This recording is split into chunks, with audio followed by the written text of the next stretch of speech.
Welcome to my channel. Selamat menonton dan semoga kalian suka. Sebuah ruang teknologi terbentang di hadapan mata kita. Kisah buku ini dimulai ketika menara-menara runtuh di bawah gempuran kekacauan, dan suatu hari dunia berubah drastis. Senos raksasa menyerang para penduduk. Menara dan dungeon yang muncul entah dari mana mulai menghasilkan monster, dan monster-monster itu segera menyerang manusia. Dunia pun terjerumus ke dalam kekacauan. Benua-benua bersinar karena ancaman, terutama semenanjung Korea, yang menjadi terkenal sebagai wilayah di mana menara dan dungeon terus-menerus muncul. Stasiun kereta bawah tanah hancur berantakan, dan di sana monster-monster jauh lebih agresif dan kuat daripada di negara lain. Itu mirip neraka. Seorang ibu berusaha melindungi anaknya dari monster. Serigala raksasa membuka mulutnya, bersiap menyerang. Namun, petir menusuknya, dan kegelapan pekat pun dapat diusir oleh cahaya terang. Ibu dan anak itu memandang penyelamat mereka dengan gembira. Ia mengulurkan tangan kepada mereka, dan dalam novel ini, penyelamat itu disebut sebagai pahlawan. Para pahlawan mampu menghancurkan kegelapan. Berita-berita dipenuhi dengan berita utama tentang mereka, dan berkat kekuatan pahlawan, Korea mulai melawan monster. Perlahan, orang-orang mampu mengambil kendali dungeon dan menara. Grafik negara-negara melonjak, dan bencana digunakan sebagai mesin industri hingga mereka berhasil pulih dari krisis.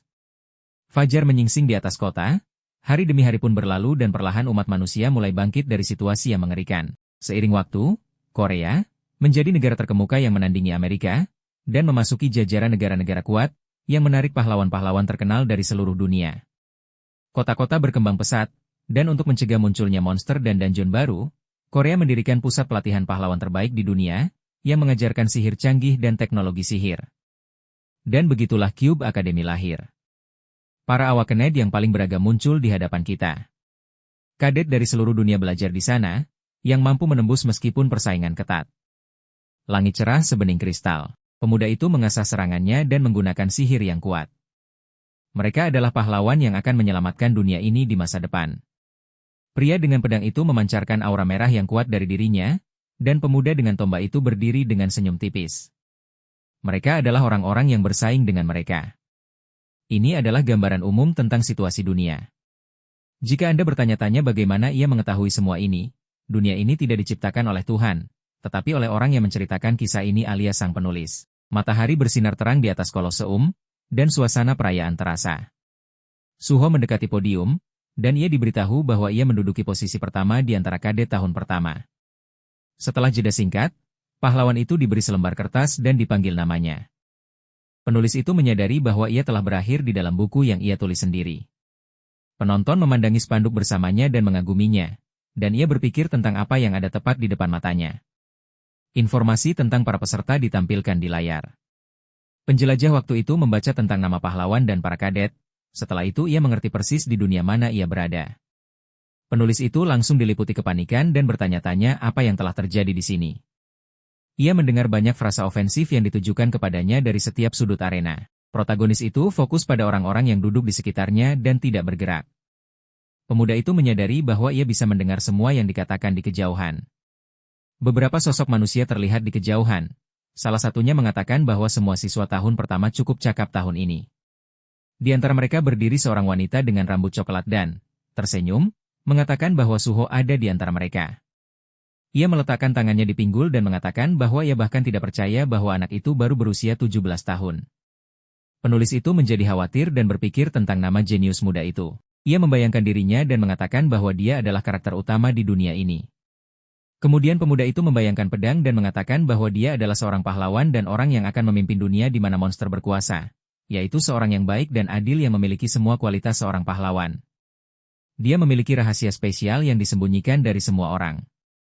Pria berambut gelap itu masih tidak bergerak dan berpikir bahwa itu adalah orang yang bersaing dengannya. Suho memalingkan muka karena terkejut, dan narator melanjutkan dan mengatakan bahwa itu adalah kadet yang menduduki posisi kedua. Di depan mereka berdiri seorang pria dengan mata emas mewah, yang bernama Jong Hak. Pemuda kurang ajar ini adalah cucu seorang oligarki, pemilik perusahaan besar, Jin Sung. Pria bermata emas itu memiliki potensi untuk menyaingi protagonis. Orang kaya yang arogan, yang akan menjadi karakter jahat di masa depan. Membayangkan bagaimana mereka bertarung dengan karakter utama novel itu, ia berpikir bahwa sekarang mereka semua adalah kadet, tetapi di dalam ceritanya, Jonghak menjadi penjahat karena rasa rendah dirinya terhadap Suho, dan pertarungan mereka akan seperti pertarungan antara cahaya dan kegelapan. Kedua pemuda ini berdiri berdampingan, membuat penulis novel ini berpikir dan menyadari bahwa ia benar-benar berada di dunia dalam novelnya sendiri. Ia mengawasi mereka dari samping, dan menyadari bahwa ia tidak tahu siapa dirinya. Sebuah tangan terulur kepadanya saat ia berpikir bahwa jika ia adalah karakter dalam bukunya sendiri, maka ia setidaknya harus memiliki nama, tetapi kemudian ia dipanggil. Seorang pemuda kecil gemuk berbalik kepadanya dan bertanya apakah ia tidur larut malam kemarin. Dan memanggilnya dengan nama Chundong. Si penulis, bingung, bertanya apakah ia sedang diajak bicara sekarang, yang segera disetujui dengan tatapan lembut dan ramah.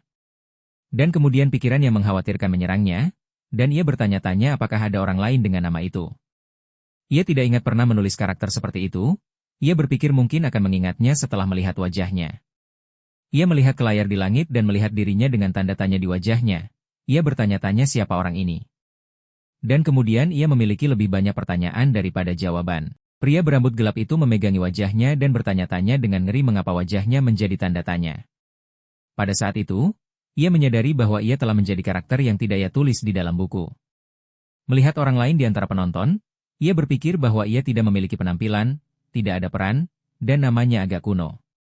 Chundong memegangi wajahnya dan berpikir bahwa bahkan kehadirannya tidak jelas, dan tidak ada yang akan memperhatikannya. Membayangkan dirinya di tengah-tengah karakter utama, ia berpikir tentang fakta bahwa ia hanya dipanggil kadet dan ia tidak punya teman, dan ia adalah orang yang tidak memiliki kontak dengan karakter utama. Ia berpikir bahwa ia hanyalah karakter tambahan dalam novelnya sendiri. Pria berambut gelap itu menutupi wajahnya dan akhirnya menyadari siapa dirinya. Ada banyak kepribadian yang tidak mencolok duduk di sekelilingnya, dan ia berpikir bahwa ia telah menjadi karakter di luar plot. Tapi kemudian kebenaran yang lebih besar menyadarkannya. Penulis menyadari bahwa ia telah menjadi debu di dalam buku. Suatu hari, ia menerima pesan. Pria berambut gelap itu terkejut dengan cahaya aneh dan bertanya-tanya apa itu. Ia menerima surat yang meminta untuk membuat remake dari karyanya. Ia segera membayangkan sampul bukunya dan berpikir bahwa sequel bukunya, The Return of the Hero, belum diterbitkan selama 6 bulan karena stagnasi dalam proses kreatif. Penulis itu duduk di depan laptopnya dan dengan cemas bertanya-tanya apakah orang itu ingin membuat remake dari novel yang telah berhenti diterbitkan, dan berpikir bahwa masih ada orang aneh di dunia ini. Tapi kemudian sesuatu yang menarik perhatiannya yang membuat ia diam sejenak. Penulis itu pun mengirim jawaban surat itu. Ia menyadari bahwa ini yang menyebabkan peristiwa-peristiwa selanjutnya terjadi padanya. Protagonis itu melihat ke cermin dan mengatakan bahwa ia telah melihat wajah ini selama 2 minggu dan mulai sedikit terbiasa dengannya. Melihat lagi bayangannya di air, ia berpikir bahwa tanda tanya aneh ini juga berusia 2 minggu. Dan sepertinya ini bukan mimpi. Ia berada di dunia dalam novel yang ia tulis, dan Chundong, yang tubuhnya ia masuki, adalah salah satu dari banyak karakter tambahan dalam buku ini. Berdiri di depan cermin, pemuda itu berpikir bahwa selama 2 minggu terakhir ia telah mencoba banyak metode, tetapi masih tidak tahu siapa, bagaimana, dan mengapa ia ditempatkan di sini. Setelah membayangkan karakter utama, protagonis itu berpikir bahwa ia mungkin harus tinggal di dunia ini untuk waktu yang lama. Ia berpegangan pada tepi wastafel, penulis itu berpikir bahwa pada saat plot mencapai titik di mana rilis bab telah berhenti, ia memiliki sekitar 10 tahun lagi, dan kemudian pria berambut gelap itu menghela napas berat karena ngeri. Wajahnya menunjukkan frustasi. Ia bertanya-tanya bagaimana ia bisa menghabiskan begitu banyak waktu dalam buku itu dan juga bertanya-tanya apakah ia harus tertawa bersama anak-anak yang masih remaja selama itu. Pemuda itu segera membayangkan perlengkapannya dan berpikir bahwa ia memiliki kehidupannya sendiri dan tidak ingin tinggal di buku ini selamanya. Protagonis itu menahan tangannya di wastafel karena tidak tahu bagaimana ia akan berakhir ataupun kembali ke dunia asalnya. Pria berambut gelap itu mulai bangkit sedikit demi sedikit dan berpikir bahwa ia perlu mencari cara untuk kembali. Dan sekarang tidak ada yang terlintas dalam pikirannya kecuali mengikuti alur cerita utama. Mengingat bukunya, penulis itu berpikir bahwa jika ia mencapai tengah cerita, maka bab-bab tidak akan keluar lagi. Penulis itu mengambil handuk dan berpikir bahwa ia perlu mencoba bertahan sebentar. Tetapi kemudian ia teringat sampul bukunya dan berkata dengan cemas bahwa untuk itu ia harus pergi ke sekolah Cube. Melihat keluar jendela dan melihat kota yang berkembang pesat, penulis itu mengatakan bahwa ia perlu pergi ke sekolah Cube. Membayangkan lokasi itu, ia berpikir bahwa tempat ini terletak di pulau buatan di dekat Laut Timur, dan sekitar 50.000 orang, termasuk pahlawan masa depan, sedang belajar di akademi.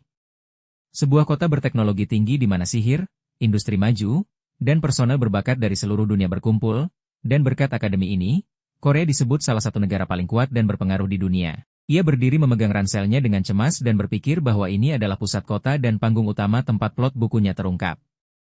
Di depannya adalah pusat pelatihan pahlawan. Pemuda itu membayangkan prajurit kuat yang dikelilingi oleh energi dan mengatakan bahwa di antara mereka yang berharap menjadi pahlawan dan memiliki keterampilan khusus, hanya sebagian kecil dari elit yang bisa belajar di tempat ini. Sambil melihat tangannya, penulis itu berpikir bahwa pemilik tubuh ini juga seorang kadet. Saat ia terus berjalan dan meremas tangannya, ia berpikir bahwa ia tidak tahu keterampilan apa yang ia miliki. Tetapi itu pasti sesuatu yang istimewa karena bisa masuk ke sini.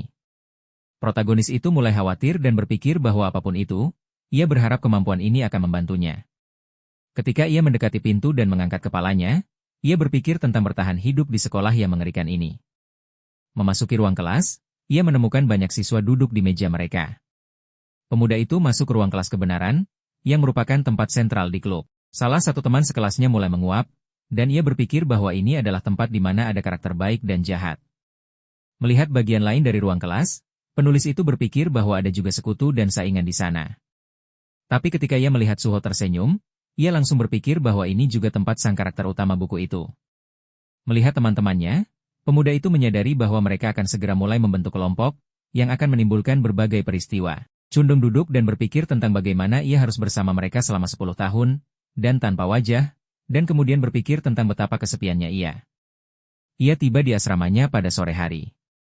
Memasuki rumah, pemuda itu mengatakan bahwa ia bahkan tidak menyadari bagaimana hari-hari berlalu. Sementara penulis itu menaiki tangga, ia melihat sesuatu sambil berpikir tentang bagaimana ia bisa belajar sepanjang hari di sekolah menengah padahal dulu ia siswa menengah. Ada sebuah kotak besar dari akademi di mejanya. Pemuda itu mulai melepas selotip, bergumam paket apa ini, berpikir bahwa ia tidak diberitahu bahwa sesuatu seharusnya datang. Saat melepas selotip, ia menebak bahwa ini adalah barang-barang pribadi Chundong. Tapi kemudian sesuatu benar-benar mengejutkannya. Laptopnya dari dunia nyata ada di sana. Pahlawan itu bergegas membukanya dan bertanya-tanya bisa ada di sini. Sistem mulai memuat perlahan. Sinkronisasi dimulai. Ia menutupi tangannya dengan cahaya terang, tidak mengerti apa yang sedang terjadi. Sistem menunjukkan dua gambar dengan transisi dari Chundong ke Hajin. Pengaturan mulai memuat, dan segera setelah itu, banyak jendela status terbang keluar.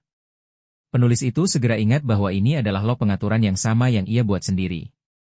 Pemuda itu mengulurkan tangannya sedikit ke depan dan bertanya-tanya siapa yang mengiriminya hal seperti itu. Tapi kemudian sesuatu tiba-tiba menghentikannya. Inti mulai retak dan memancarkan energi setelah sinkronisasi selesai 99%. Dan kemudian laptop tiba-tiba mati. Sebuah notifikasi muncul tentang menerima hak unik untuk mengubah pengaturan. Retakan terjadi dan menembus ruang itu sendiri. Tiba-tiba, penulis itu mengambil gambarnya dari dunia nyata. Ia sangat terkejut. Dan kemudian sebuah notifikasi muncul tentang pengaturan ulang semua indikator untuk tujuan sinkronisasi. Dan sementara ia mencoba sadar, sebuah notifikasi muncul tentang penyelesaian sinkronisasi. Ia segera meraih laptop. Melihat bayangannya sendiri, dan pemuda itu langsung mengatakan bahwa ini adalah wajah aslinya. Pria berambut gelap itu melihat sekeliling dan bertanya-tanya apa yang telah terjadi dan dari mana semua ini berasal. Melihat notifikasi itu, pemuda itu mulai secara bertahap menebak apa yang sedang terjadi dan menyarankan bahwa itu bisa menjadi enlightenment. Fenomena kebangkitan yang terjadi ketika seseorang melampaui batas dirinya sendiri. Dan di dunia ini fenomena seperti itu disebut enlightenment. Dengan mengikuti proses enlightenment, seseorang dapat melihat kemampuan, teknik, dan keterampilan, serta angka, dan juga menjadi lebih kuat dengan cara yang jauh lebih efektif daripada sebelumnya. Sederhananya, ia sekarang melihat jendela status. Sebuah jendela tentang keterampilan pengamatan dan melihat muncul, dan kemudian informasi tentang variabel dan indikator statis muncul. Pria berambut gelap itu menyentuh layar dan mengatakan bahwa pertama-tama ia perlu melihat setiap indikator. Sinkronisasi dan inisialisasi segera menarik perhatiannya. Ia menjadi lebih serius dan berpikir bahwa ia tidak tahu apa itu. Tetapi mungkin saja karena ini, wajahnya berubah, dan ia menjadi lebih lemah daripada pemilik tubuh sebelumnya. Tetapi indikator meningkat. Ia melihat lurus ke depan dan berpikir bahwa hal berikutnya yang mengganggunya adalah hak uniknya untuk mengubah pengaturan. Hajin bertanya-tanya apa itu. Melihat item di bawah, ia mengatakan bahwa seiring dengan meningkatnya kepentingan Hajin di dunia, ia menerima SP, dan penulis itu segera mengatakan bahwa ia tidak ingat memiliki keterampilan seperti itu dan bertanya-tanya tentang kepentingan. Pria bermata abu-abu itu langsung terkejut dan bertanya-tanya apakah ia benar-benar perlu meningkatkan kepentingannya dalam buku ini. Mengingat pertempuran dengan monster dungeon yang ada di dalam novelnya, protagonis itu langsung berpikir apakah mungkin ia diberikan kembali laptopnya dan diberikan kemampuan agar ia dapat bergabung dengan plot cerita ini. Pahlawan itu menggerakkan tangannya ke samping dan bertanya-tanya omong kosong apa ini, dan pada saat itu sebuah jendela biru muncul. Itu mengatakan tentang informasi yang belum terungkap dari cerita utama. Pria berambut gelap itu mengerutkan kening dan bertanya apakah ia harus mengganggu cerita ini untuk kembali ke dunia asalnya. Ia segera duduk di meja. Pemuda itu mulai mencari sesuatu di laptop dan berpikir bahwa jika ia harus menunggu sampai plot berhenti, tidak ada jaminan bahwa ia akan keluar dari sini sama sekali. Mengingat karakternya, penulis itu berpikir bahwa jika informasi tersembunyi ini tidak membantunya sama sekali, maka mungkin ia akan dapat menemukan beberapa petunjuk saat berkomunikasi dengan karakter utama. Ia memilih investasi poin dan berpikir bahwa ia perlu menjadi lebih kuat untuk bertahan di cerita utama. Pemuda itu segera mengklik jendela pop-up dan mengatakan bahwa di bukunya tidak memiliki konsep naik level, dan ia tidak dapat meningkatkan statistiknya sesuka hati. Satu-satunya cara adalah dengan poin, yang dianggap sangat berharga di sini dan untuk cara paling efektif untuk menggunakannya, ia berpikir untuk berinvestasi dalam keberuntungan. Keberuntungan tidaklah dibatasi hanya pada peluang untuk menemukan hadiah yang tidak diketahui di dungeon. Mendapatkan uang, poin tambahan, hubungan pribadi, dan sebagainya. Itu adalah kemampuan yang bisa digunakan dalam kehidupan sehari-hari. Hajin melihat lurus ke depan dan berpikir bahwa tentu saja, statistik tetap seperti keberuntungan yang dibuat agar tidak bisa ditingkatkan dengan poin, tetapi ia bertanya-tanya kemungkinan untuk mengubah poin menjadi SP. Ia pun mencobanya dan mulai mengetik dan menukar 10 poin dengan 10.000 SP. Lalu menginvestasikan 9.000 SP ke dalam keberuntungan, meningkatkannya hampir hingga maksimum. Dan kemudian keberuntungan misterius diterapkan. Pria berambut gelap itu langsung terkejut. Monitor mengatakan bahwa itu telah digunakan dan indikator akan meningkat sebesar 0,1. Hajin langsung terkejut karena hal itu memengaruhi ini juga.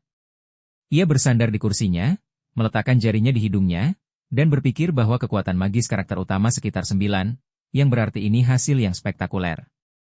Ia mulai memasukkan nilai baru dan berpikir bahwa ia perlu menginvestasikan SP yang tersisa ke dalam ketekunan, karena ia harus menahan pelatihan ekstrim di Cube.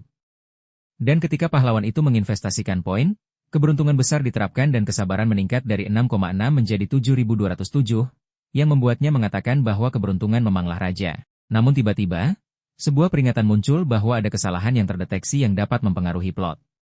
Tulisan berikutnya mengatakan bahwa mulai saat ini, statistik tetap tidak dapat dimodifikasi dengan SP. Pria itu langsung kecewa, merasa kalau ini langkah yang tidak adil. Ia duduk di kursinya dengan kesal, dan mengatakan bahwa ada batasan untuk trik, tetapi ia masih berhasil meningkatkan keberuntungan dan ketekunan, dan ini sudah banyak. Tapi kemudian sesuatu menarik perhatiannya. Melihat jendela status, ia mengatakan bahwa ia memiliki 10.000 poin lagi. Pria berambut gelap itu bersandar sekali lagi dan terdiam. Ia berpikir bahwa ia perlu memikirkannya lebih dulu sebelum menggunakannya. Pintu ke kelasnya terbuka dan seseorang berkata bahwa mereka semua berusaha keras dalam latihan pagi. Hajin mendengarkan ceramah dengan penuh perhatian, dan guru mereka memutuskan untuk memperkenalkan diri. Pria berkacamata itu meletakkan tangannya di pinggul dan menyebutkan namanya, mengatakan bahwa ia akan menjadi instruktur mereka selama setahun penuh. Para kadet berbicara di antara mereka sendiri, mendiskusikan posisi dalam peringkat dunia, sementara pahlawan itu duduk diam. Suhaik dengan tenang memandang mereka dan berkata bahwa sudah waktunya untuk berhenti membicarakannya dan mulai bekerja. Ia mengatakan bahwa Q bukanlah tempat untuk hiburan, dan jika mereka tidak mencapai tujuan utama, yaitu nilai tinggi, mereka akan mulai tertinggal. Menurut statistik, kurang dari setengah kadet lulus dari akademi tanpa pernah mengulang. Gadis berambut putih itu melihat tanpa emosi, dan instruktur melanjutkan dengan mengatakan bahwa pahlawan dibesarkan di sini, yang berarti mereka akan dinilai berdasarkan kriteria yang ketat. Pria itu mengangguk dengan tegas dan menyuruh semua orang untuk berdiri dan mengikutinya, karena hal pertama yang akan mereka lakukan adalah menentukan senjata utama. Instruktur itu meletakkan tangannya ke sensor. Pintu yang berat mulai terbuka di depan wajah protagonis, dan isinya mengejutkannya. Itu adalah gudang senjata, yang semuanya bersinar dengan neon. Ada berbagai macam pilihan, misalnya, katana. Di barisan lain, kapak dan tombak tergeletak di dekatnya. Tapi kemudian instruktur itu meletakkan tangannya di belakang punggung dan mulai berteriak bahwa ia tidak memberi mereka waktu untuk mengagumi dan menyuruh mereka memilih lebih cepat. Ketika Suho meraih katana, Instruktur berkacamata itu menyebutkan bahwa senjata yang dipilih tidak dapat diubah selama 6 bulan, jadi ia harus berpikir hati-hati. Pria berambut biru itu melihat pedangnya dengan senyum lembut. Tangan seorang wanita mengangkat busur. Ia menariknya, memasang anak panah, dan mengarahkannya ke samping. Seorang wanita cantik berambut putih mengambil rapier. Seorang gadis berambut gelap mengambil cambuk dan langsung menariknya. Protagonis kita memandang mereka dengan tenang dan berpikir bahwa semua karakter utama membuat pilihan mereka tanpa masalah. Ia membungkuk di atas brankas dan berpikir bahwa sekarang gilirannya untuk memilih.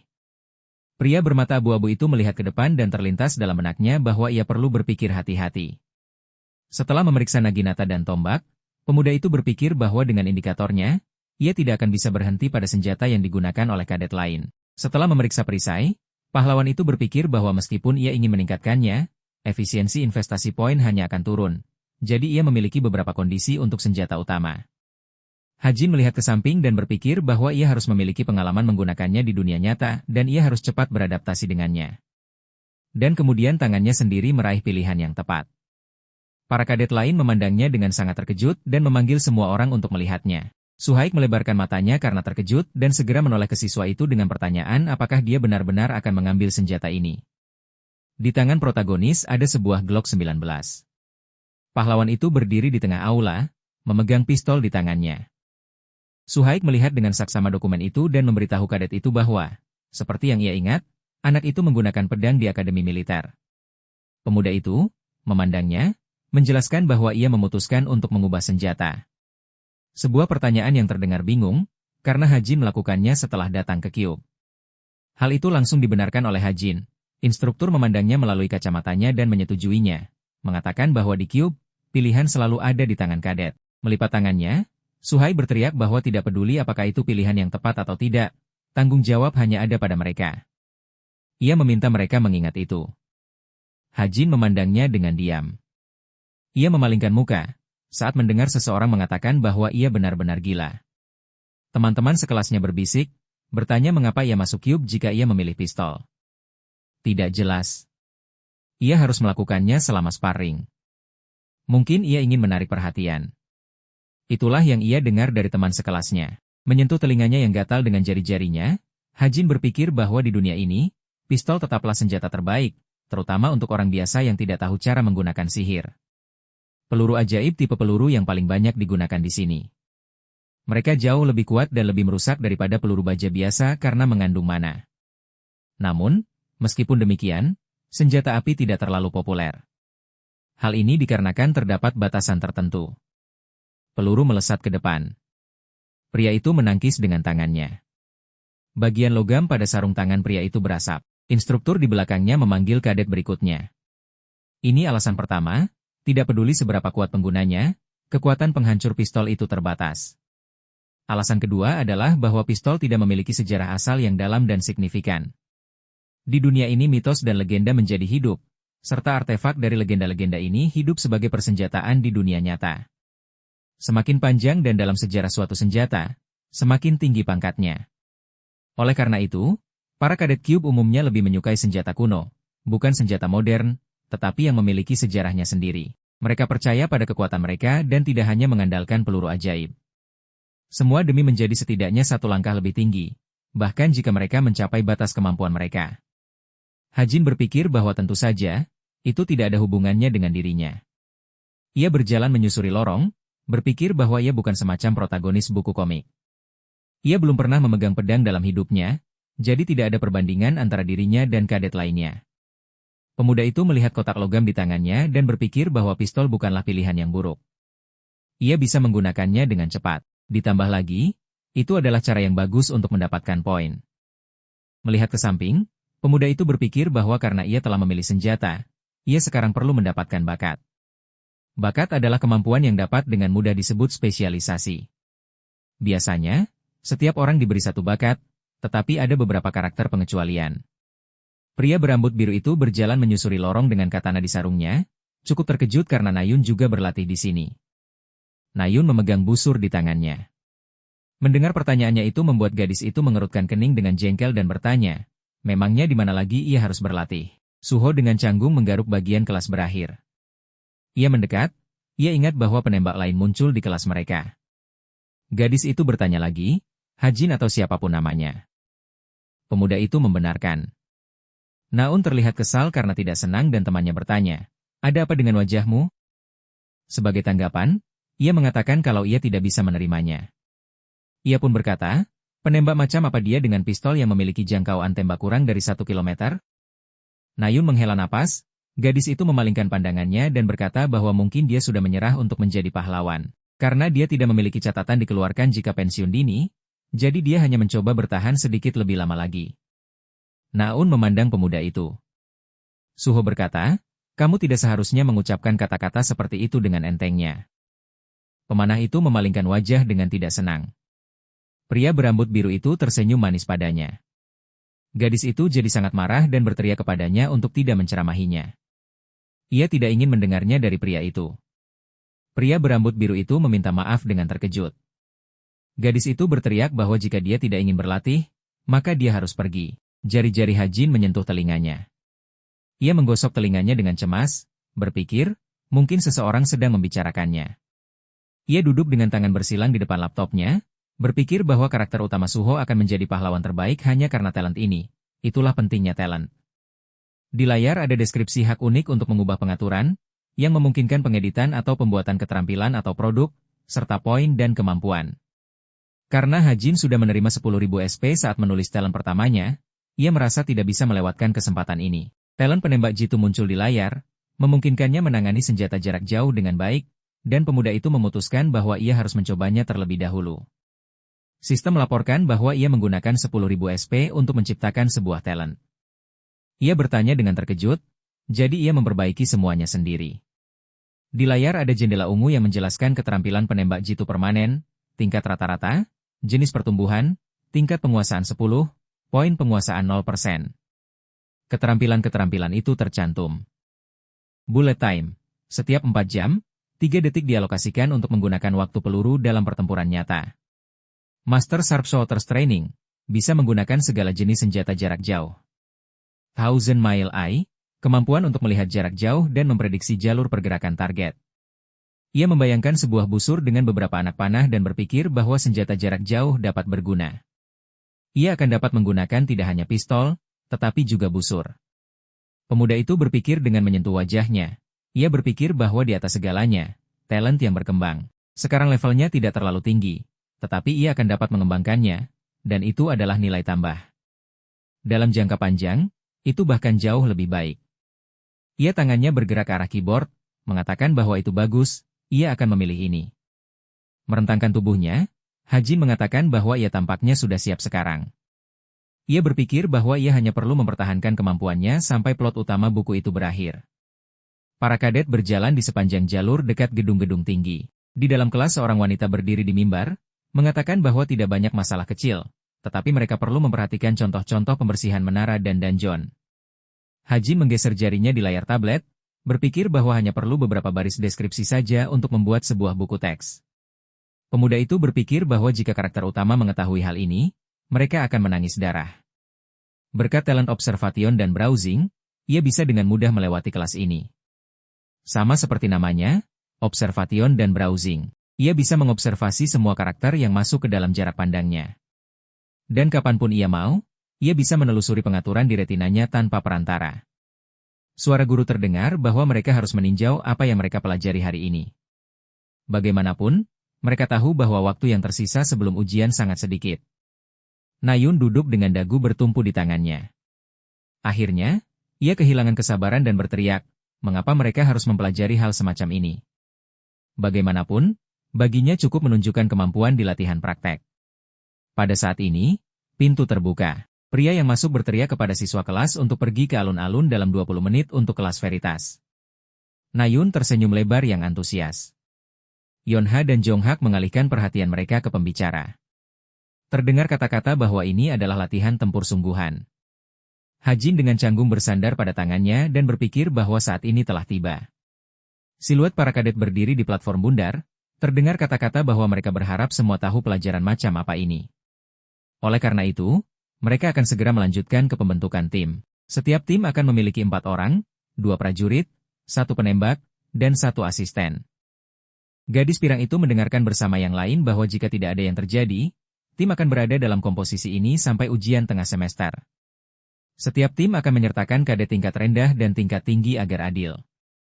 Suhaik, dengan tablet di tangannya, mengumumkan bahwa untuk menghindari kerusuhan, ia akan langsung mengatakan bahwa mereka harus terbiasa dengan tim mereka. Ia pun meminta mereka untuk periksa tim masing-masing. Mata Haji melebar karena terkejut. Ia melihat nama-nama tertulis dan berpikir bahwa itu tidak mungkin. Menggertakkan giginya karena tidak senang, pemuda itu berpikir bahwa ia berada di tim yang sama orang itu.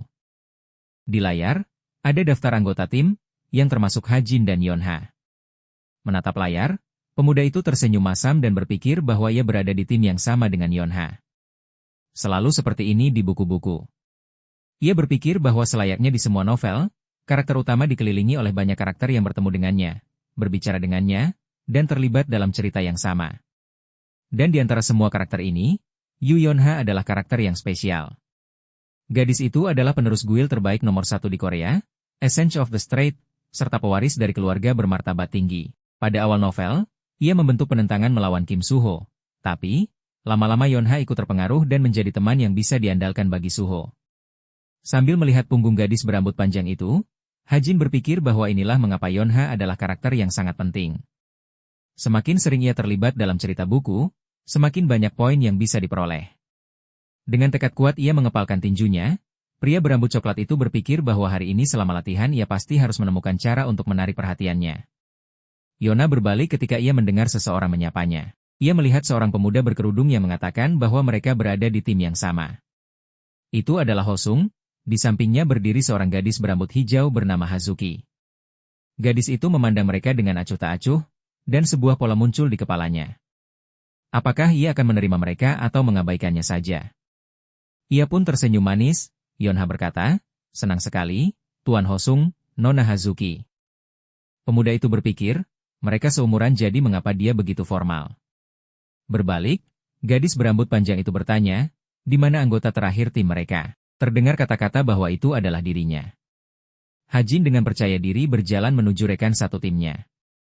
Yonha berkata dengan wajah yang tak terbaca.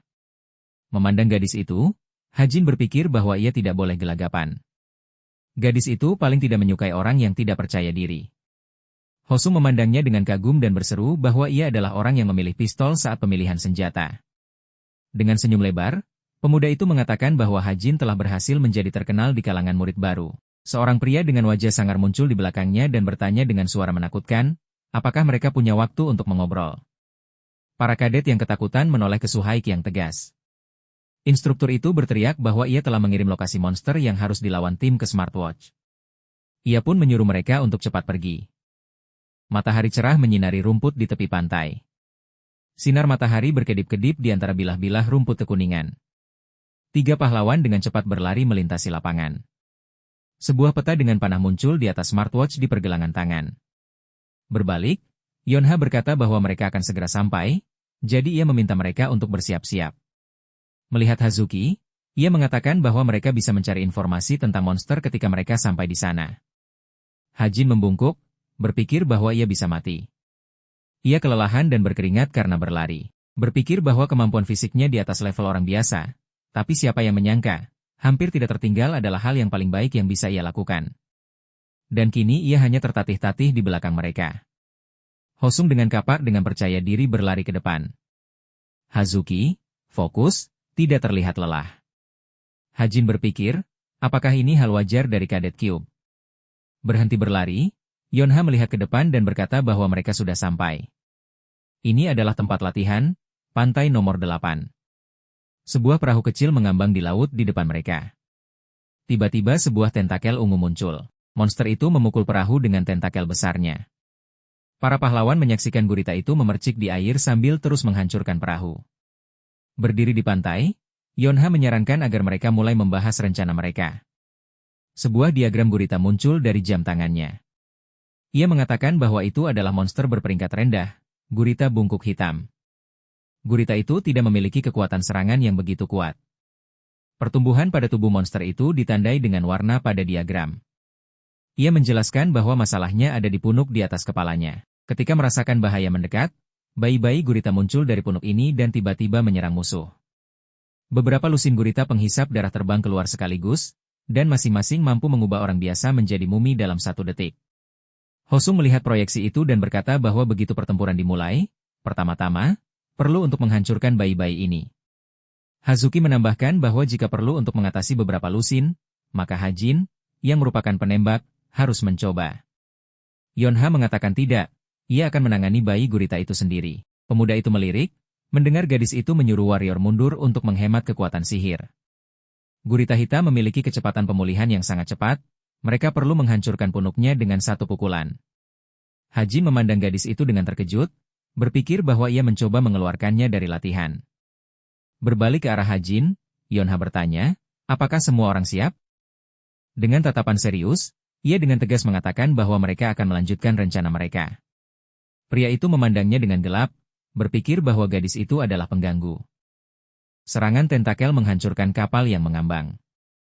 Kapak mengenai batu, hingga memecahkannya. Hosung mengangkat senjatanya, menarik perhatian monster itu.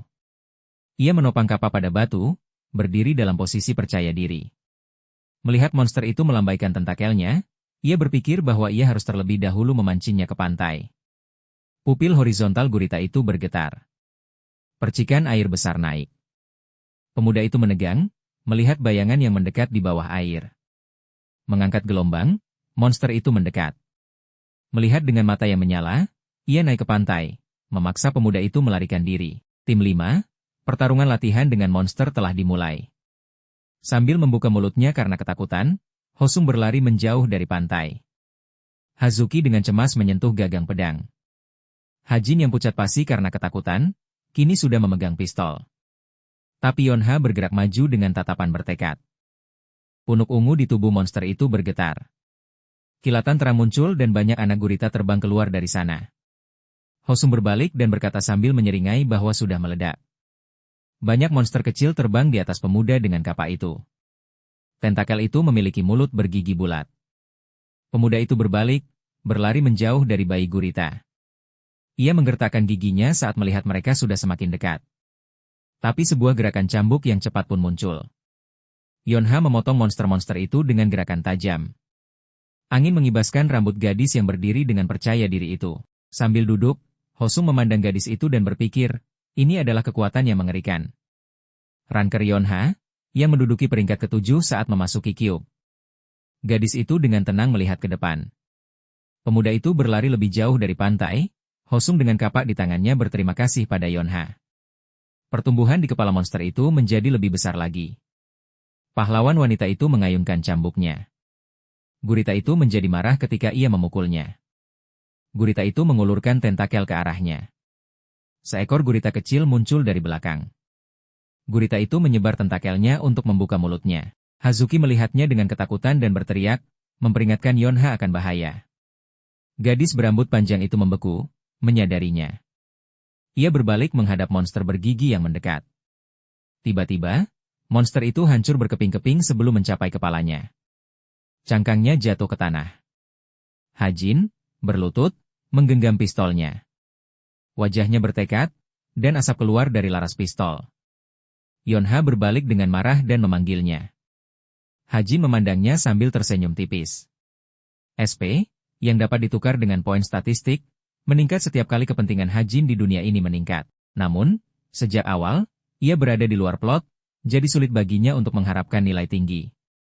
Hajin berpikir bahwa demi dapat peran besar dalam sekali jalan, ia hanya memiliki satu pilihan untuk secara pribadi campur tangan dalam peristiwa yang dilalui karakter utama buku itu. Sama seperti sekarang.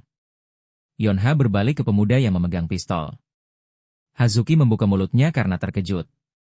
Hosung berbalik, memanggil Hajin. Mereka semua tidak percaya atas apa yang baru saja Hajin lakukan. Sementara gurita itu menjulang dengan marah, gadis itu dengan marah berseru bahwa ia menyuruh mereka untuk tidak ikut campur. Tak lama punuk di tubuh monster itu pecah, menyebarkan banyak anak gurita. Mereka terbang ke depan sambil membuka mulut bulat mereka. Yonha mengumpat, gadis itu menggertakkan giginya karena tidak senang dengan kondisi sekarang ini. Hajin duduk di tanah sementara tentakel mendekatinya dan berpikir bahwa ada beberapa lusin monster di sini. Kecerdasan mereka sangat rendah sehingga lintasan gerakan mereka jelas terlacak. Pemuda itu menutup matanya, berkonsentrasi, dan berpikir bahwa pasti tidak akan ada kesempatan kedua seperti ini. Ia membuka matanya lebar-lebar dan mengerutkan kening. Tubuh monster itu berubah hijau di mata Hajin. Pria itu menggunakan bullet time. Ketika digunakan, waktu melambat selama 3 detik. Ini berarti bahwa selama 3 detik ia dapat melihat kemana makhluk-makhluk ini bergerak. Selanjutnya akan menjadi mudah. Ia hanya perlu menembak mereka. Hajin dengan tegas menggenggam pistolnya, menembak. Detik-detik mulai dihitung mundur. Jejak peluru yang terang menembus tubuh monster-monster itu. Salah satu peluru terbang langsung ke mulut bulat. Detik-detik berlalu, Hajin memasukkan magazin baru dan membidik lagi dengan tatapan tegas. Yonha berbalik, dikelilingi oleh kilatan terang monster yang hancur oleh peluru. 0 detik. Peluru menembus tubuh gurita, meninggalkan jejak terang. Mereka terbang ke arah lain juga. Gadis itu membeku di tengah cahaya terang. Tatapannya terkejut. Pertumbuhan di kepala monster itu bergetar. Cambuk cepat mendekatinya dan melilit beberapa kali di sekitar punuk itu. Sambil menarik cambuk, Yonha berteriak agar yang lain menyerang. Hazuki dan Hosung melesat ke udara, mendekati monster itu. Pemuda itu mengayunkan kapaknya sambil tersenyum penuh semangat. Gadis itu mengeluarkan katananya dari sarungnya. Terbang dari atas, mereka bersiap menyerang. Di belakang Yonha berusaha fokus, dan Hajin terus menembak monster-monster kecil. Pukulan terang muncul saat tubuh monster itu terpotong. Setelah itu, gurita dengan kepala yang hancur tergeletak di pantai. Menghela napas lega, Hajin berpikir, apakah mereka berhasil menghancurkannya? Gadis berambut panjang itu mengalihkan perhatian kepadanya. Pria itu jatuh dengan lelah ke tanah, mengatakan betapa sulitnya tadi itu. Sebuah bunyi bip keras terdengar sangat nyaring. Hasil tim 5 sedang dihitung. Hosung memegang gurita ungu itu, mengatakan bahwa gurita itu telah kembali ke ukuran aslinya. Yonha diam dan mendengarkan total waktu tim 5 adalah 58 menit 58 detik. Mereka saat ini berada di posisi ke-16. Hajin terengah-engah, meletakkan tangannya di dahinya. Pertarungan dengan monster telah berakhir. Informasi muncul, tim 5, total waktu 58 menit 58 detik, 16 dari 100. Gadis itu melihat angka 16. Mata Yonha melebar karena terkejut, seolah disambar petir. Peringkat tim ada di layar, sebuah suara terdengar mengatakan bahwa video pertempuran ini direkam oleh drone. Video itu akan datang ke smartwatch, agar semua orang menganalisisnya sendiri. Gadis berambut panjang itu mengepalkan tinjunya hingga gemetar, berpikir, hanya peringkat ke-16. Ia tahu kalau performa individu akan dinilai secara terpisah. Ia melihat Nayun yang duduk di depannya dengan tatapan marah dan berpikir, gadis itu berada di atasnya. Tim kedua, Naun dan 3 lainnya, peringkat 4 dari 100. Ia melirik ke arah pemuda berambut putih itu. Yonha berpikir bahwa ia mencoba main sambil tersenyum. Gadis berambut biru itu memperhatikan bahwa dia melihat Nayun yang duduk di barisan bawah. Ia pun menggertakkan giginya karena merasa kesal. Telapak tangannya memukul meja. Yonha dengan tegas bergerak ke arah teman sekelasnya. Ia melihat sosok muram membayangi dirinya. Segera setelah mendekati Nayun, wajah Yonha berubah menjadi tersenyum manis dan memeluk temannya dari belakang. Ia berdiri di sampingnya. Gadis itu bertanya bagaimana latihannya, apakah berjalan dengan baik.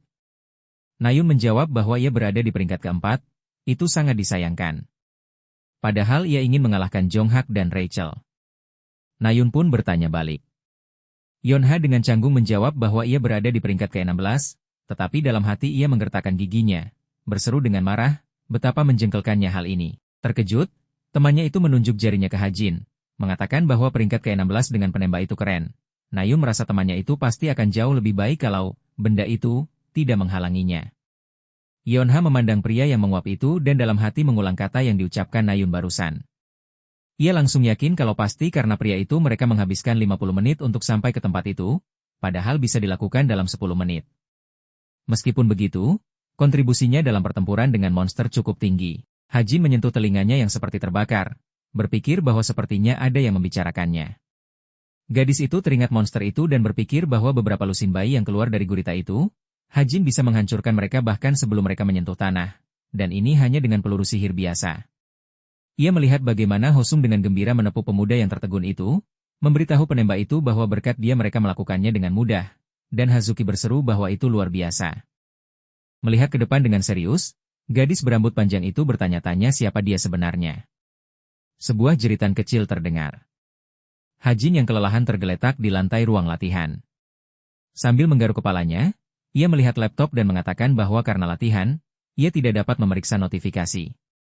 Ia penasaran sudah berapa banyak ia berkembang. Sistem melaporkan bahwa ia menggunakan keberuntungan. Musuh adalah monster tingkat rendah, sehingga akurasi mengenai target meningkat secara dramatis. Semua serangan akurat. Penguasaan keterampilan meningkat sebesar 20%. Persepsi meningkat sebesar 0,03. Notifikasi muncul di layar laptop bahwa indera penglihatan dan pendengaran sebentar lagi akan semakin tajam. Indikator SP meningkat sebesar 27. Hajin ingat bagaimana gadis itu berbalik kepadanya dengan terkejut dan berpikir bahwa hari ini selama latihan ia telah menggunakan keberuntungan seperti yang ia harapkan, dan ia juga telah meningkatkan indikator. Tidak sia-sia ia mengganggu rencana Yonha. Berkat latihan, ia juga telah meningkatkan indikator lain dengan cukup baik. Sistem melaporkan bahwa berkat latihan, kekuatan otot, daya tahan, dan kesehatan meningkat sebesar 0,02. Mana secara ajaib diserap ke dalam sela-sela sel otot. Kekuatan otot, daya tahan, dan kesehatan meningkat sebesar 0,03. Pemuda itu menyentuh jari-jarinya ke keyboard dan berpikir bahwa semua ini karena enlightenment dan keberuntungan. Hajin bangun dan mengambil sebotol air. Ia berpikir bahwa karena indikator telah meningkat begitu banyak, ia merasa cukup berlatih untuk hari ini. Ia melihat mesin-mesin fitness, berpikir mungkin ia harus kembali. Lampu menyala di rumah dengan atap tradisional. Di pintu ada tanda dengan nama Yonha. Gadis itu duduk di meja dengan tangan bersilang, matanya menatap layar laptop. Di layar itu ada rekaman seorang pemuda menembak. Peluru dengan cepat menembus monster itu. Jari itu tiba-tiba menekan spasi, menghentikan rekaman. Melihat monitor dengan terkejut, Yonha berpikir bahwa itu adalah 2,76 detik hingga saat ini. Di sini Hajin menembak 60 kali dari pistol ini. Gadis itu mencoba posisi tangan seolah membidik pistol, dan berpikir, aku bertanya-tanya, mungkinkah menarik pelatuk 20 kali dalam 1 detik, atau mungkin ada tombol tembakan terus-menerus. Membayangkan gambar penembak itu, ia berpikir bahwa reaksinya tidak seperti yang lain. Tetapi kesehatannya rendah dibandingkan dengan kadet lain, dan dia tiba-tiba mengubah senjatanya. Terlalu banyak hal mencurigakan tentang dirinya. Smartwatch di pergelangan tangan gadis itu menyala ketika ia bertanya-tanya mengapa ia ingat pernah melihat pria itu di Akademi Agen Militer. Memutar tangannya, gadis itu melihat bahwa ia telah menerima pesan dari Jonghak.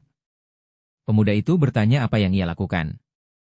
Yonha melihat pesan itu dengan senyum manis. Ia menjawab bahwa ia sedang menganalisis video. Pria pirang itu melihat pergelangan tangannya dan berkata bahwa gadis itu melakukan hal yang membosankan lagi. Pesan gadis itu mengatakan bahwa jika ia ingin mengambil alih guild nanti, ia harus belajar mengenali personel yang cakap terlebih dahulu. Jonghak bersandar pada puing-puing di ruang pelatihan, mengetik pesan. Dari mana personel yang cakap di timnya berasal? Hanya sampah. Ngomong-ngomong, bagaimana kabar pemuda dengan pistol itu? Yonha terkekeh. Dengan kaki di atas kursi, ia tertawa manis, mengatakan bahwa dia berpura-pura tidak tertarik, tetapi tetap bertanya. Bagaimanapun, ada sesuatu yang lucu tentangnya. Pesannya mengatakan bahwa dia bisa menangani satu tugas, kemampuannya cocok pada tingkat peringkat ke-934. Jonghak menulis, mungkin dia hanya beruntung karena timnya. Gadis itu dengan murah memalingkan muka, lalu bergumam beruntung. Di kota, ada gedung tinggi melingkar itu adalah markas utama guild, Creator Sacred Grace. Di atas meja ada papan nama dengan nama Yun Sung Ah, wakil ketua guild. Terdengar kata-kata bahwa kunjungan ke guild dijadwalkan pada hari Jumat dalam 2 minggu. Pria dengan map di tangannya itu mendengar wakil kepala setuju dan menyarankan untuk melihatnya lebih baik. Di layar ada Suho yang tersenyum. Wanita di kursi itu berbalik dan berkomentar kalau Suho luar biasa. Ini adalah Sung Ah, wakil kepala Creator Sacred Grace, peringkat ke-307. Di layar, pemuda itu memotong monster dalam penerbangan. Wanita itu melanjutkan bahwa gerakan mulusnya seperti aliran air, dan teknik pedangnya yang tajam tidak tertandingi oleh teknik modern apapun. Ia melanjutkan bahwa dia seperti menari dengan pedang. Sung Ah menyilangkan tangannya dan berbicara tentang kekuatan luar biasa ini yang ia gunakan untuk memotong. Tampaknya seolah-olah ia memotong bukan hanya monster, tetapi ruang dimensi lain. Wanita itu mengatakan bahwa Essence of the Strait, Desolate Moon, Quietus of Frost. Ia bisa mengerti mengapa semua guild besar di Seoul mencoba mendapatkannya. Memegang dokumen itu, Sung Ah berkata dengan manis bahwa ia ingin membawanya bersamanya. Kursor bergerak ke gambar berikutnya, wakil kepala telah menyimpulkan bahwa, secara umum, mereka akan mengingatnya. Kadet berikutnya. Mata gadis berambut coklat itu melebar karena terkejut. Ia melihat Hajin di layar dengan tegas menggenggam senjata itu. Sung Ah bertanya, jadi dia menggunakan pistol? Asisten yang berdiri di sampingnya membenarkan, mengatakan bahwa komunitas Guild juga banyak membicarakannya. Banyak orang yang telah melihat video ini karena dia berada di tim yang sama dengan Yonha. Pemuda di layar fokus, terdengar kata-kata bahwa ini bahkan bukan senapan otomatis, tetapi dia menembak 60 kali dalam 3 detik. Dari jumlah itu, hanya satu yang meleset. Pria itu melanjutkan bahwa bahkan jika dia memiliki reaksi yang sangat baik dan menarik pelatuk, pistol biasa tidak dapat menahannya.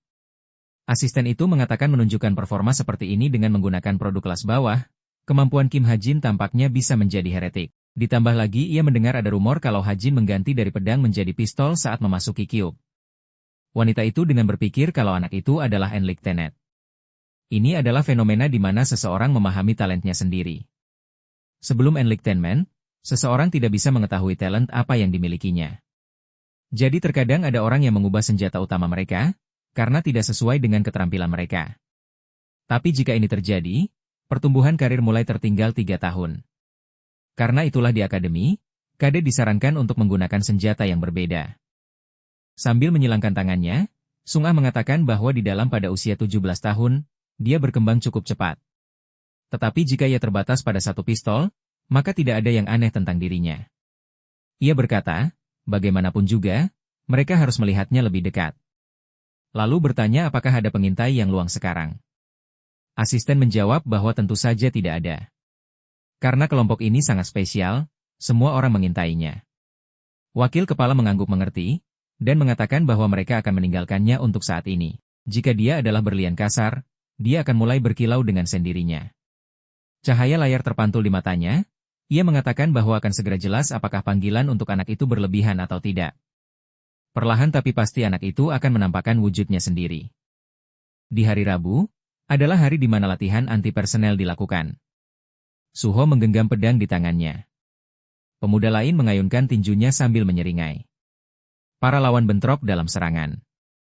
Instruktur mengawasi dengan peluit saat dua siswa bertarung. Pertarungan 1 lawan 1 diadakan dalam tim, masing-masing terdiri dari 2 kadet. Rachel mendorong pedangnya ke depan membuat lawannya tidak berkutik. Di belakangnya ada papan skor yang menunjukkan 16 poin dan lawan hanya 2. Semua kadet menggunakan senjata utama mereka, itu lebih mudah dinilai dan tidak terlalu menyakitkan. Namun, seorang gadis berteriak, memanggil Hajin dan memintanya agar cepat bangun. Tubuhnya gemetar, pemuda itu berpikir dengan muram, mengapa hanya ia yang melawan instruktur. Instruktur berambut merah itu berkata bahwa pria itu mungkin punya pertanyaan, ia akan menjelaskannya kepadanya. Pistol latihan masih dalam tahap pembuatan, dan berlatih dengan pistol sungguhan terlalu berbahaya. Ia berjalan ke arah pemuda yang terbaring tengkurap itu, mengatakan bahwa ia yang akan menghadapi pemuda itu. Dengan ngeri, Hajin berseru bahwa ia tidak bisa lagi dan menyerah. Instruktur mengepalkan tinjunya, ia berteriak bahwa tidak mungkin menyerah dalam pertarungan sungguhan dan memerintahkan untuk memperkuat pertahanan. Hajin menyaksikan dengan kaget saat wanita itu mengayunkan tinjunya. Ia dengan cepat melompat mundur, menghindari serangan itu. Instruktur memandangnya dengan terkejut, tidak menyangka. Pria itu menggertakkan giginya dan berkonsentrasi. Ia kembali menghindari pukulan cepat ke tubuh, dan kemudian menghindari pukulan ke rahang. Si rambut merah membeku karena terkejut, berpikir bahwa postur pemuda ini mungkin buruk, tetapi dia mengikuti serangan dengan matanya. Mata Hajin bersinar biru. Ia menggunakan skill Thousand Mile AS. Ia melihat panah-panah datang dari sosok gadis yang berdiri dalam posisi bertarung. Skill ini memungkinkan seseorang untuk melihat dari jarak yang sangat jauh dan secara kasar memprediksi lintasan gerakan musuh. Dengan tubuh melengkung dalam ketakutan, ia masih berhasil menghindari serangan baru dan berpikir bahwa skill tentu saja hanya membantu dan ia tetap harus menghindar sendiri.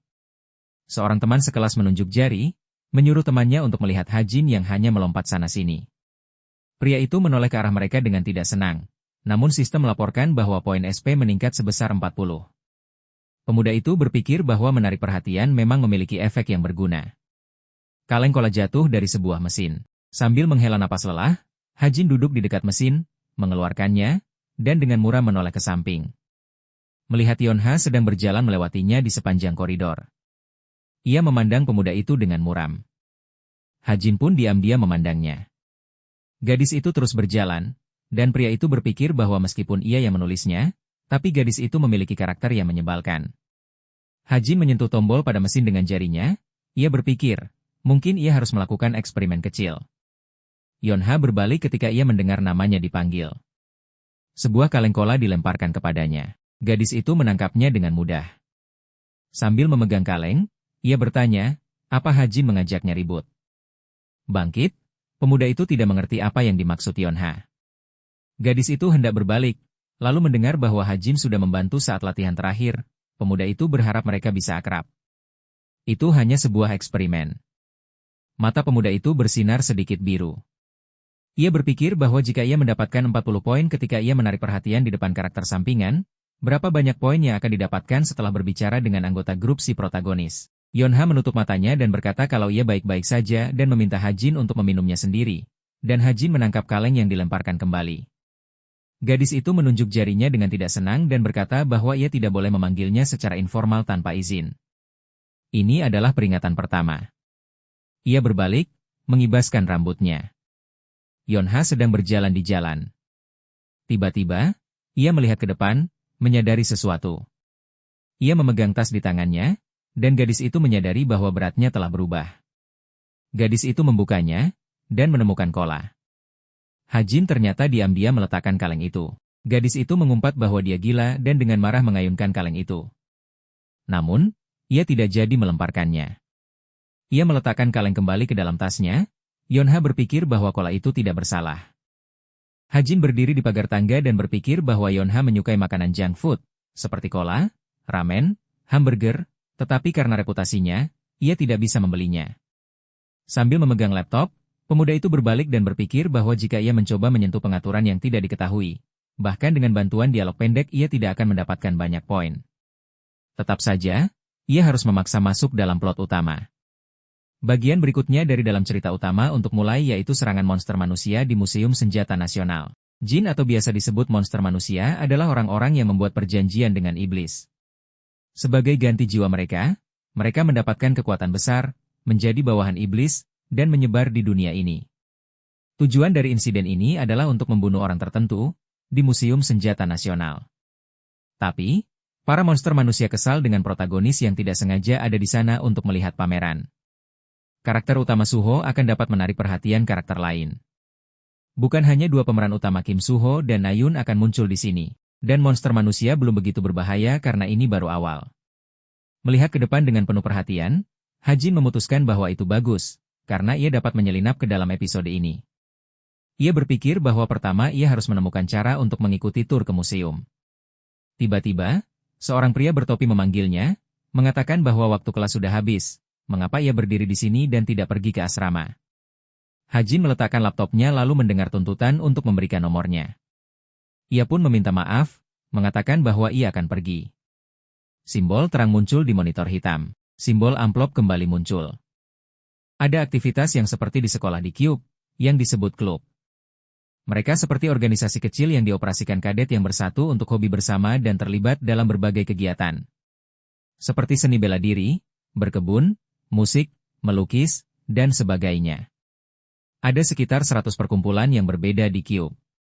Klub-klub ini tidak hanya bertujuan untuk pengembangan diri, tetapi juga agar para kadet dapat berkomunikasi satu sama lain. Hari ini, Hajin akan mengunjungi klub ini. Seseorang menyambutnya dengan hangat. Pria berambut merah itu tersenyum lebar. Han Hyun, Ketua Healing Rain Travel Club. Pria itu berterima kasih karena telah bergabung dengan klub mereka. Di klub itu ada ketua kelas yang tersenyum sambil melihat Suho. Di sisi lain, seorang gadis menguap. Ada banyak orang luar biasa di antara pendatang baru di klub tahun ini. Han Hyun dengan canggung menundukkan kepalanya setelah mendengar dukungan dari juniornya dan berpikir tentang bagaimana ia tidak tahu apakah itu nyata atau tidak ketika ia menerima formulir pendaftaran. Sambil berjalan menghampiri yang lain, ia mengatakan bahwa ia akan memberitahu mereka tentang klub. Ia menyajikan peta dengan arah, mengatakan bahwa tujuan klub adalah untuk bersantai. 1 atau 2 kali sebulan, mereka akan mengatur perjalanan di luar Cube melalui portal. Hajin berdiri dan mendengarkan bahwa hari ini mereka akan melakukan perkenalan klub dan pada saat yang sama melakukan perjalanan mini tidak jauh dari sini.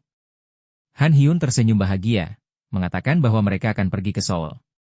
Tapi Hajin hanya mengerutkan kening. Melihat yang lain, ia berpikir bahwa mereka akan dibagi menjadi berpasangan dan pergi dalam perjalanan gratis. Ini persis dengan isi bukunya. Pria itu berpikir bahwa hari ini tujuannya adalah Museum Senjata Seoul, tempat cerita utama pertama akan dimulai. Ia akan pergi bersama protagonis ke sana dan diam-diam menyelinap ke cerita utama. Han Hyun memerintahkan untuk mengambil undian untuk membagi tim. Hajin melihat kota itu dengan terkejut, tidak mengerti apakah ini cara tim dibagi. Tapi ia tidak peduli siapa yang ia dipasangkan, pada akhirnya semua orang akan bertindak secara terpisah. Namanya dipanggil, dan gadis itu berbalik memandangnya. Hajin terlihat bingung, tak menyangka berpasangan dengan Yonha. Gadis itu melipat tangannya di dada, menyarankan agar mereka pergi secara terpisah. Ia berbalik ketika pria itu mendukungnya. Pemuda itu memandang Yonha dengan terkejut, saat gadis itu kembali berbicara. Gadis itu memandangnya dengan saksama, mengingatkannya untuk tidak memanggilnya secara informal. Hajin menurunkan alisnya saat mendengar bahwa ini adalah peringatan kedua. Sinar matahari menyinari jalan. Orang-orang berjalan di sepanjang koridor. Ada Museum Senjata Nasional dengan aula pameran senjata terbesar di Korea. Hajin sedang berjalan di antara lemari pajangan. Berbalik, ia melihat Naun yang tengah mengagumi panah. Suho berdiri di lemari pajangan lain. Pria berambut biru itu melihat sesuatu. Hajin mendekatinya. Ada senjata tajam yang dipajang di balik kaca. Ia bertanya kepada pria berambut biru apakah ia sedang melihat 7 pisau dan memperkenalkan dirinya. Suho meminta maaf, meletakkan tangannya di lehernya, mengatakan bahwa ia lupa sesaat. Melihat lawan bicaranya, ia bertanya apakah dia yang memilih pistol. Suho tidak menyangka ternyata Hajin bergabung dengan klub yang sama. Hajin berpikir bahwa Suho kuat, tampan, dan suka keadilan. Tetapi karena itu juga, pembaca memiliki banyak keluhan padanya bahwa karakter Suho tidak mirip dengan kenyataan. Suho menawarkan untuk melihat aula dengan senjata api, tetapi Hajin menolak. Tak lama terdengar pecahan kaca jatuh dari langit-langit ketika Hajin mengatakan bahwa mereka tidak punya cukup waktu. Orang-orang yang ada di sana melihat ke atas. Pengeras suara mengumumkan bahwa monster telah muncul di dekat museum. Kepanikan pun dimulai.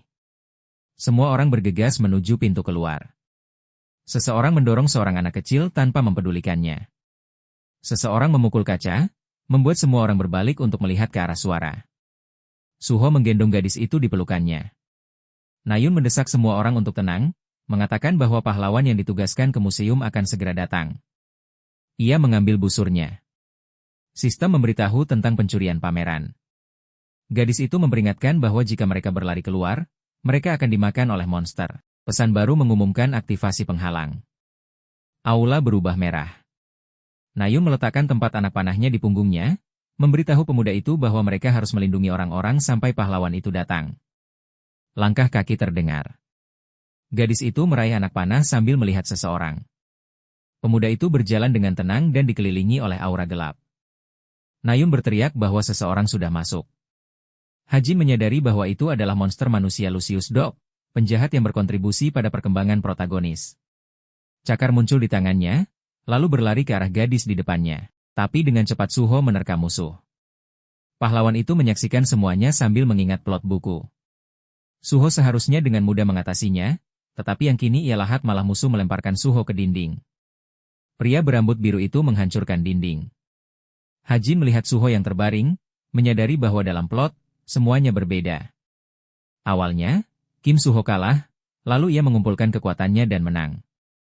Nayun memanggil Suho. Pria itu terbatuk dan mencoba bangkit. Hajin berpikir kalau kondisi Suho tidak begitu baik dan masih butuh waktu untuk pulih. Tak lama musuh bergerak maju. Gadis itu menembakkan panah, tetapi panah itu tidak berpengaruh apapun. Monster manusia itu tersenyum jahat. Nayun terkejut karena semua panah yang ia tembakkan tidak berdampak apapun pada monster itu. Gadis itu mencobanya sekali lagi, tetapi sayang anak panahnya malah patah. Monster itu kembali menyeringai dan satu tangan terangkat ke atas. Bersiap untuk menyerang.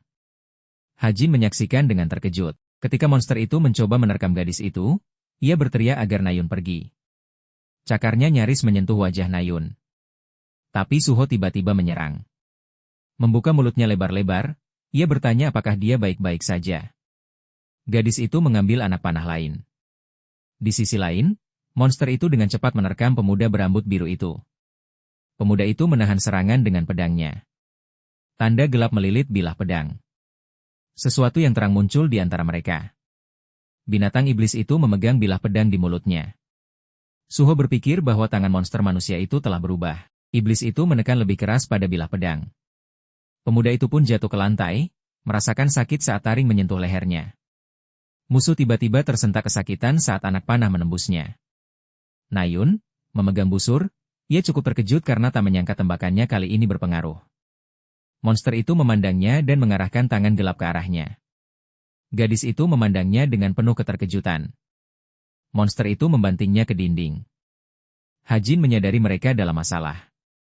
Melepas ranselnya, ia berpikir bahwa pada tingkat ini seseorang mungkin mati. Lalu ia berteriak agar semua orang lari. Iblis itu terus menahan Nayun di dinding. Suho mencoba menahan serbuan itu sekuat tenaga. Hajin bertanya-tanya mengapa plot bukunya telah berubah begitu banyak. Meletakkan laptopnya di lantai, Hajin mengambil peluru dengan tangan gemetar. Ada peluru ajaib dengan kekuatan destruktif tergeletak di lantai.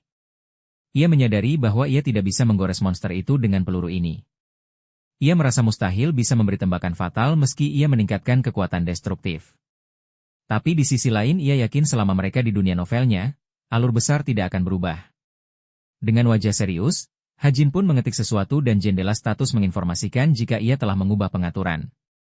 Ia meningkatkan kekuatan destruktif menjadi 6 poin, memuat pistolnya dengan peluru, dan berpikir kalau alasan dunia ini butuh berbagai banyak pahlawan karena atribut dan shenastri jadi berbeda dalam kekuatan dan bisa membuat individu menjadi sangat kuat. Ia mengarahkan pistol ke arah monster yang kini tengah bertarung dengan Suho.